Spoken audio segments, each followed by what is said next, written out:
Aujourd'hui les filles, je me suis surpassée. Une raclette et une fondue à la tomate. J'ai pris assez de force pour me balader toute la journée. Faut en profiter parce que c'est la dernière avant de rentrer. Oh, une fondue à la tomate, c'est dingo! Tu ramènes la recette et le fromage pour notre soirée retrouvailles. Le Valais, destination aventure. Bonzo. Bonzo, ça veut dire bonjour. Donc, bonzo à Chui, bonjour à tous et puis bienvenue à Nanda. Bonzo, moi c'est Louise. Des super copines m'ont offert un voyage en Valais pour mon anniversaire. 4 jours que je vous raconte dans ce podcast. Je rêvais de vacances et sans rien me dire, elles m'ont fait une surprise sur mesure. Un voyage solo en Suisse, dans la région du Valais avec tout ce que j'aime. Des montagnes. Louise, bienvenue sur les glaciers. De la bonne bouffe. Quand le fromage il frétille et puis qu'il est un peu grillé, on racle dans l'assiette. Et des gens trop sympas. Alors Louise, je te présente Gabi, l'éleveur des propriétaires des vaches. Très belle vache. Bonjour. 4 jours que je vous raconte dans ce podcast. Pour ce dernier épisode, sac à dos et bon coup de fourchette dans la région de Nanda et Vezona. Au fait, Nanda et Vezona, ça s'écrit avec un Z à la fin, mais on ne le prononce pas. C'est comme ça ici, c'est la règle. Je viens d'arriver au Grenier, c'est un super resto de raclette et de fondue à Nanda, juste en face de l'hôtel, le Mad Mount. Et là, enfin, je peux me poser boire une bière. Hier, j'ai pris le train à Zermatt pour grimper sans effort le Gornergrat et avoir la plus belle vue du monde. 29 sommets à plus de 4000 mètres autour de moi. J'ai pris des tonnes de photos. Mon rêve, c'est de devenir photographe. Alors j'en profite à fond pour compléter mon portfolio. Et maintenant, il y a une raclette qui m'attend à Nanda. Je sens que je vais dévorer tellement j'ai les crocs. Qui a dit que la raclette, ça se mangeait qu'en hiver ? On en a marre des tomates mozza l'été. Vive la raclette ! C'est tellement plus convivial. Bienvenue dans la région du Valais, en Suisse. Mathilde serait trop contente d'être avec moi parce qu'on va se faire une raclette d'un autre monde. Ça va être la folie. C'est un resto hyper typique, il y a plein de cloches de vache, tout est en bois et au fond il y a un jukebox. Ça fait tellement longtemps. Ah, j'allais dire que j'ai pas entendu, mais il y a un monsieur qui rôde autour, il va mettre une petite pièce là, je le sens. Il est en train de choisir son titre.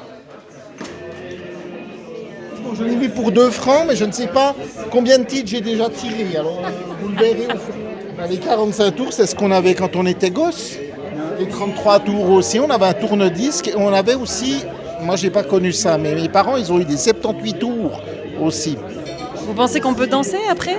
Alors moi, je vais pas danser parce que je suis certainement pas un bon danseur. Petit pénitencier de Johnny. Il n'y a que des titres de quand j'étais pas née, donc... Et maintenant, que vais-je faire ? Pourquoi pas, écoute. Mila, il faisait froid dehors. Alors, eux, 14. C'est Partia.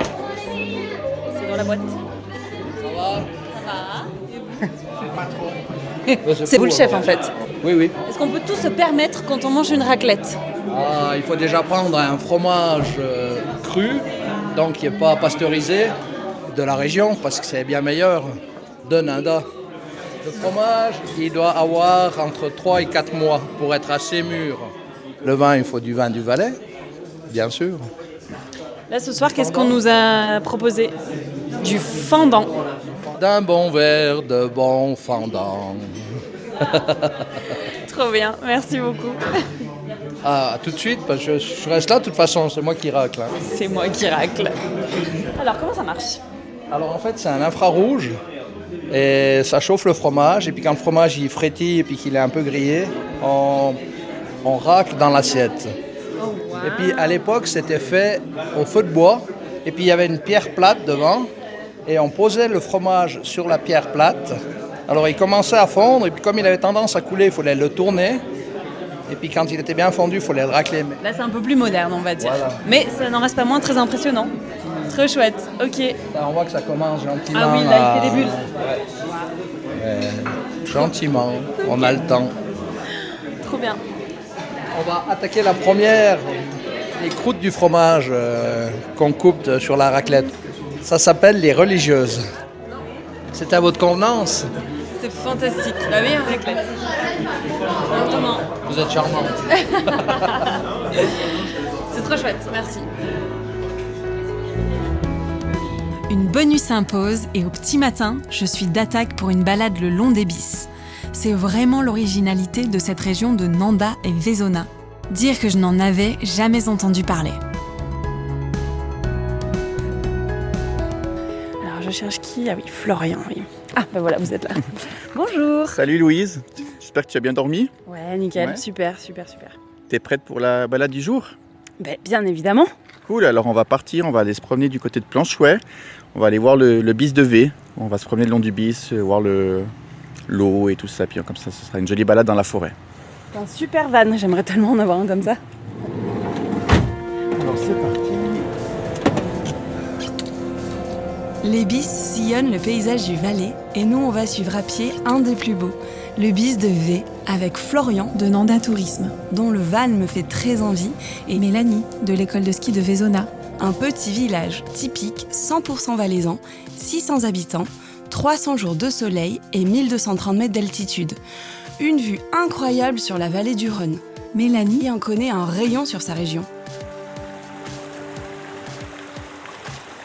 Ce qui s'est passé, c'est que petit à petit, avec des moyens plus perfectionnés, on n'a plus besoin de ces canaux d'irrigation. Ils ont été laissés à l'abandon. Et puis après, c'est grâce au tourisme en fait que ça leur a redonné vie. Et donc ici, le bis de V, il a été remis en eau par la protection civile dans les années 90. Et maintenant, c'est un but de promenade qui est incontournable. Le bis de V, c'est vraiment le fleuron des bis là, sur la région de Nanda-Vezona.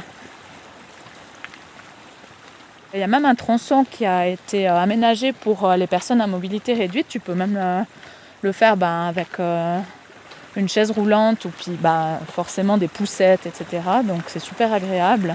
Et puis là on voit, on marche côte à côte. Donc il doit faire en tout cas 3-4 mètres de large. Et c'est très agréable, c'est ombragé. Les paysages sont beaux, on a une belle vue sur la plaine du Rhône. Tu vois les vignobles en face. Les Alpes bernoises, c'est vraiment magnifique et accessible à tous. Il y a de l'eau dans le bis. Tiens Florian, on peut s'arrêter 5 minutes là et j'ai vu cette chapelle en bois et j'ai envie d'aller jeter un œil. Elle est magnifique, il y a un toit en mousse. Wow.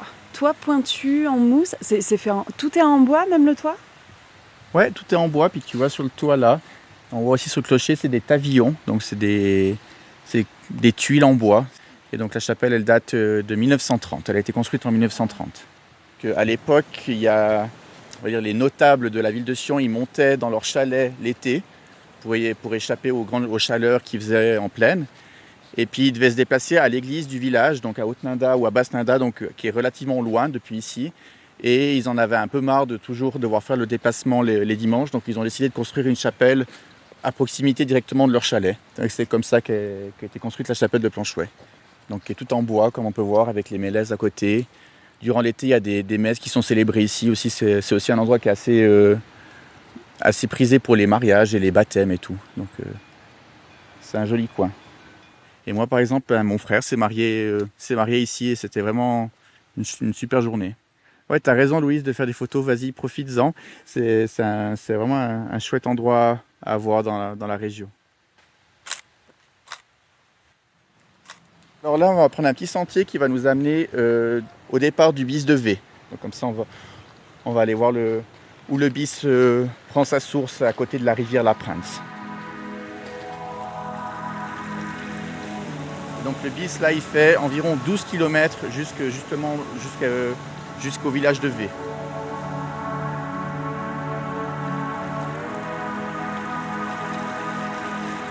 Typiquement, moi, mon père, la pelouse, souvent chez mes parents, elle a arrosé grâce à l'eau du bis, quoi.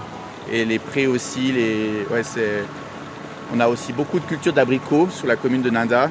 Et ils dépendent aussi très fortement pas du bis de V, d'un autre bis, ça s'appelle le bis vieux, mais c'est aussi très dépendant de ça pour l'irrigation. Le Valais, c'est quand même une région assez bien ensoleillée, donc c'est cool, mais c'est vrai que c'est pas la région la plus arrosée en Suisse. Ils peuvent quand même faire relativement chaud puis relativement sec. Donc les anciens, ils ont pris l'eau où est-ce qu'elle était Donc on a la chance, c'est qu'on a des glaciers, on a des rivières qui coulent en permanence. Donc la rivière La Prince qu'on voit là, elle n'est jamais asséchée, il y a toujours de l'eau qui coule en suffisance. Et puis ils ont creusé ces canaux au fur et à mesure du temps selon leurs besoins. Donc les plus vieux canaux, le plus vieux bis, il date des années 1400. Donc c'est vraiment quelque chose de très ancien dans le temps. Et puis il faut essayer de s'imaginer un peu la prouesse qu'ont eu ces gens à l'époque pour créer ces canaux. Attention Louise, ça glisse, tu regardes où tu mets les pieds, on est sur un petit pont en bois, donc il faut faire attention. Marcher au bord de l'eau, c'est bon pour la santé mentale. J'ai lu une étude espagnole qui dit que ça a un effet positif sur le bien-être. Ça permet d'être plus détendue, plus confiante et énergique. Alors, profite. Heureusement que Florian me raconte toute cette histoire, car sinon j'aurais vu des gros ruisseaux qui glougloutent sans rien comprendre à l'origine des bis. Je serais passée à côté d'un patrimoine de la région. Et en parlant de patrimoine, en voilà un balèze, noir avec 4 pattes et des cornes. Ouais Louise, là c'est des vaches de la race d'Airain. Elles sont balèzes. Ouais, elles sont puissantes, elles sont... Oui, t'aimerais pas qu'elles te passent dessus, c'est sûr. Alors là, elles sont toutes tranquilles, donc avec les hommes et tous les humains, elles sont assez paisibles. Mais c'est vrai qu'entre elles peuvent être assez agressives, quoi. Donc cette race, elle a une spécificité. Dès qu'elles rencontrent une de ses congénères, elles vont naturellement lutter entre elles pour établir une hiérarchie. Et puis donc ça, c'est naturel, que ça se fait naturellement. Donc l'été sur les alpages. Et puis aussi, il y a des combats qui sont organisés tout au long de l'année avec différentes vaches de différents propriétaires. Et puis c'est toujours un grand honneur pour le propriétaire d'avoir la vache qui a vaincu toutes les autres, qui est désignée reine. Ouais. C'est des vaches de la race d'Airain. Ça vient du Val d'Airain, donc il se trouve juste à côté, c'est la vallée à côté. Et ces vaches sont originaires justement de cette vallée-là. Et c'est pour ça qu'elles s'appellent vaches d'Airain.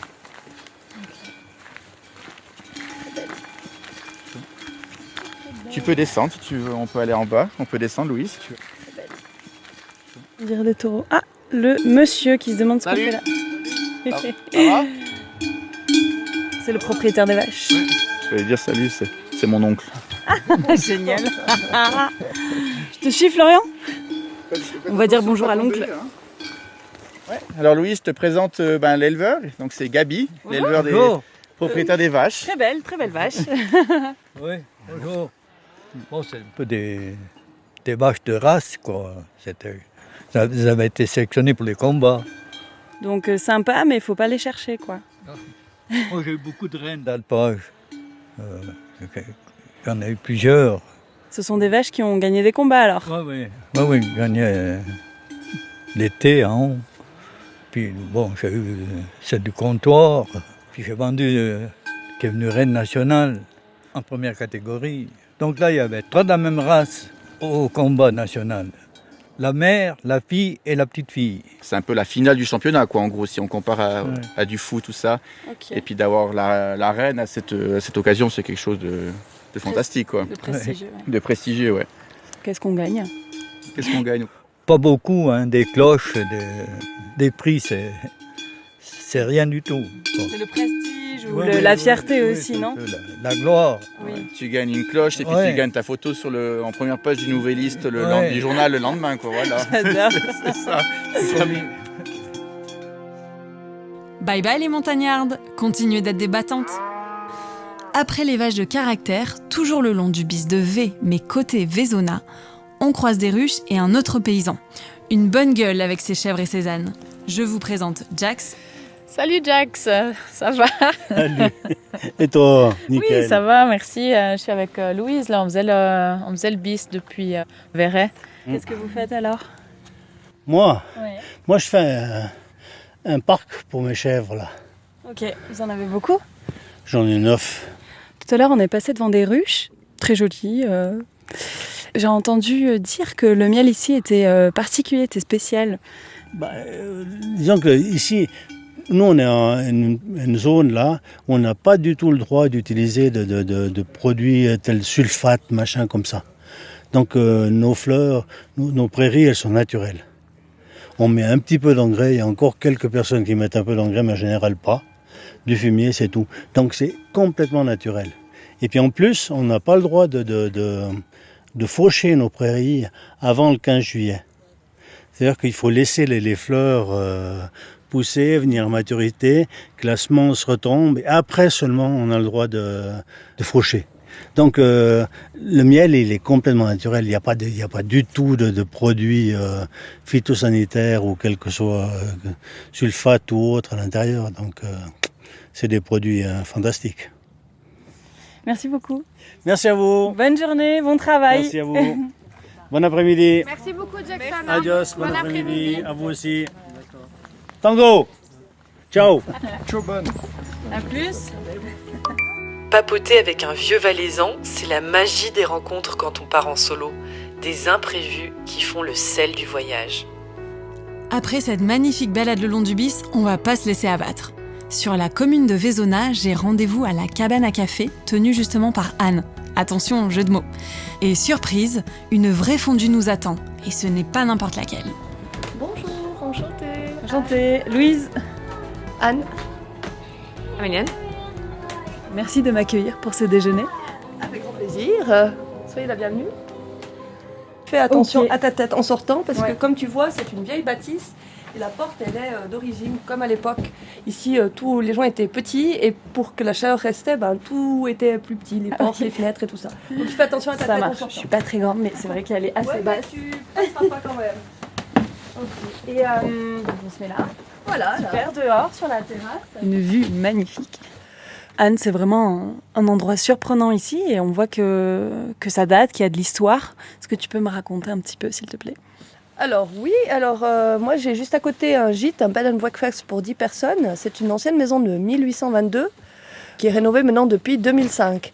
Et puis il y a maintenant 11 ans qu'on a pu racheter cette grange qui était à côté de notre maison et en faire une buvette. Parce que tout simplement, les gens qui venaient résider à notre gîte espéraient pouvoir aussi rencontrer des autres personnes et puis que ce soit un endroit de rencontre. Et puis pour cela, on a fait cette buvette pour pouvoir accueillir des gens qui se promènent au long du Bis de Vé, qui vont dans les alpages, qui vont faire du parapente où il y a un spot pas très loin.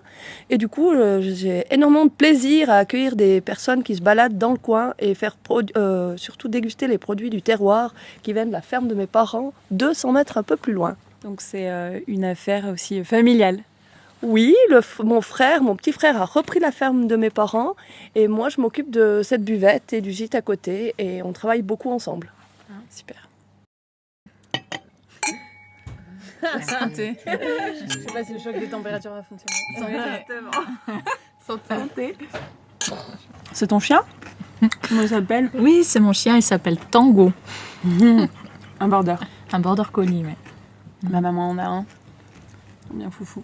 Alors voilà, les pommes de terre et le pain. Ouais. Ah oui, j'ai laissé brûler sur la plaque. Mélanie, il paraît que c'est un grand domaine skiable ici. C'est vrai ? Oui, alors Vaisonna, ça fait partie des 4 vallées. C'est le plus grand domaine skiable de Suisse. Donc on a 410 km de piste et avec un point culminant au Montfort à 3300 mètres d'altitude. Et le point le plus bas ?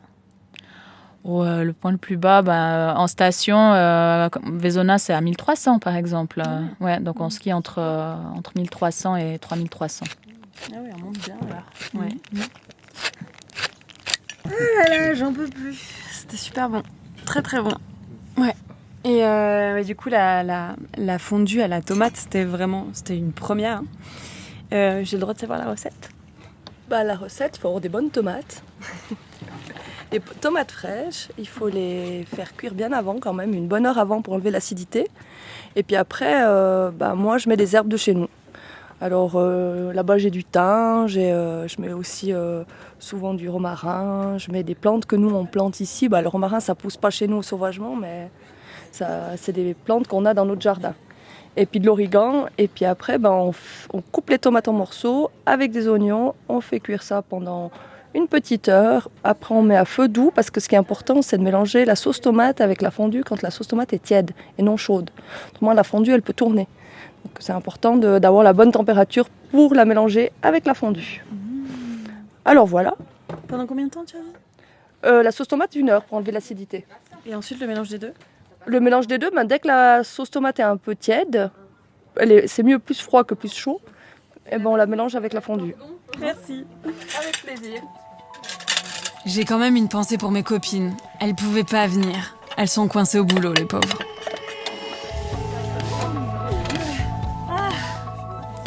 Vous venez d'écouter la dernière vadrouille de Louise au cœur du Valais, qui se finit comme dans certaines histoires, par un banquet. Pour retrouver la recette de la fondue à la tomate et toutes les infos pour organiser son séjour en Valais, vous pouvez visiter le site valais.ch. Pour plus de détails, il y a aussi nanda.ch et vezona.ch. Si vous avez aimé, laissez-nous un commentaire sur Apple Podcast, Spotify ou Deezer et une bonne note, ça fait plaisir. Ciao bonne, comme on dit par ici.